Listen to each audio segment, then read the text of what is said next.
ఉంటూ షూటింగ్ చేసుకోవడానికి అన్నీ కూడా రెడీ చేసుకుంటూ వస్తూ ఉన్నాము. కానీ సడన్గా రామకృష్ణ అనే తోట అనే వ్యక్తి తన పేరు మీదుగా, తన ప్రొడక్షన్ పేరు మీదుగా ప్రెస్లోను అండ్ మీడియాలోను తను సినిమా నాది, నేను ప్రొడ్యూసరు, డైరెక్టర్ అంటూ అన్యాయంగా అది రిలీజ్ చేసేసారు. సో అది మాకు ఆర్థిక నష్టంతో పాటు సొంతంగా ఉన్నటువంటి మా పేరు కూడా దెబ్బతినే పరిస్థితికి వచ్చింది. కాబట్టి ఇక్కడికి వచ్చినటువంటి మీడియా మిత్రులకు, ప్రజలకు, అధికారులకు తెలియజేస్తూ మాలాంటి పెట్టుబడిదారులకు, సినిమా మీద పెట్టుబడిదారులకు అన్యాయం జరిగితే అధికారులు కానీ, ప్రభుత్వం కానీ వారి మీద కఠిన చర్యలు తీసుకోవాలని కోరుకుంటున్నాము. చట్టం మేము కూడా రామకృష్ణ తోట మీద చట్టపరమైన చర్యలు కూడా తీసుకునేదానికి ముందుకెళ్తున్నాము. కాబట్టి మా మీడియా మిత్రులకు తెలియజేయడం విధంగా ఇలాంటి విషయాన్ని ప్రెస్ ద్వారా అధికారులకు, ప్రజలకు తీసుకెళ్లవలసిందిగా కోరుకుంటున్నాము. సో ధన్యవాదాలు. రికార్డింగ్. మా మీడియా మిత్రులందరికీ హృదయపూర్వక ధన్యవాదాలు. నేను ఇక్కడికి రావడానికి ముఖ్య కారణం నాకు జరిగినటువంటి అన్యాయాన్ని ప్రజలకి, మీడియాకి చెప్పుకోవడానికి కోసం ఇక్కడికి వచ్చినాను.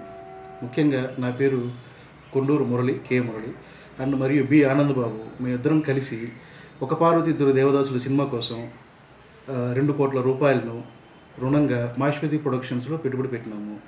ఆయన ఆ సినిమాని నిర్ణీత సమయంలో కంప్లీట్ చేయక, తిరిగి మా డబ్బులు మాకు ఇవ్వక 12 సెప్టెంబర్ 2024న మాకు ఫుల్ సెటిల్మెంట్ అగ్రిమెంట్ చేసినాడు. కాపీరైట్స్ కానీ, ఇంటలెక్చువల్ ప్రాపర్టీస్తో కలిపి అండ్ ఆల్ రైట్స్తో పాటు మాకు సెటిల్మెంట్ అగ్రిమెంట్ చేసినాడు. ఆ తర్వాత నుంచి మేము ఆ సినిమా కంప్లీట్ చేసేదానికి, రిలీజ్ చేసేదానికి డబ్బులను ఖర్చు పెట్టుకుంటూ షూటింగ్ చేసుకోవడానికి అన్నీ కూడా రెడీ చేసుకుంటూ వస్తూ ఉన్నాము. కానీ సడన్గా రామకృష్ణ అనే తోట అనే వ్యక్తి తన పేరు మీదుగా, తన ప్రొడక్షన్ పేరు మీదుగా ప్రెస్లోను అండ్ మీడియాలోను తను సినిమా నాది, నేను ప్రొడ్యూసరు, డైరెక్టర్ అంటూ అన్యాయంగా అది రిలీజ్ చేసేసారు. సో అది మాకు ఆర్థిక నష్టంతో పాటు సొంతంగా ఉన్నటువంటి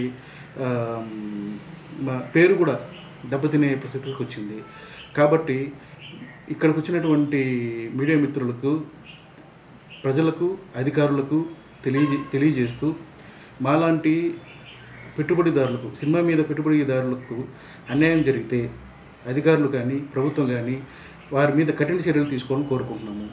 చట్టం మేము కూడా రామకృష్ణ తోట మీద చట్టపరమైన చర్యలు కూడా తీసుకునేదానికి ముందుకెళ్తున్నాము.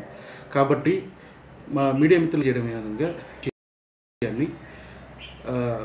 ప్రెస్ ద్వారా అధికారులకు, ప్రజలకు తీసుకెళ్లవలసిందిగా కోరుకుంటున్నాము. సో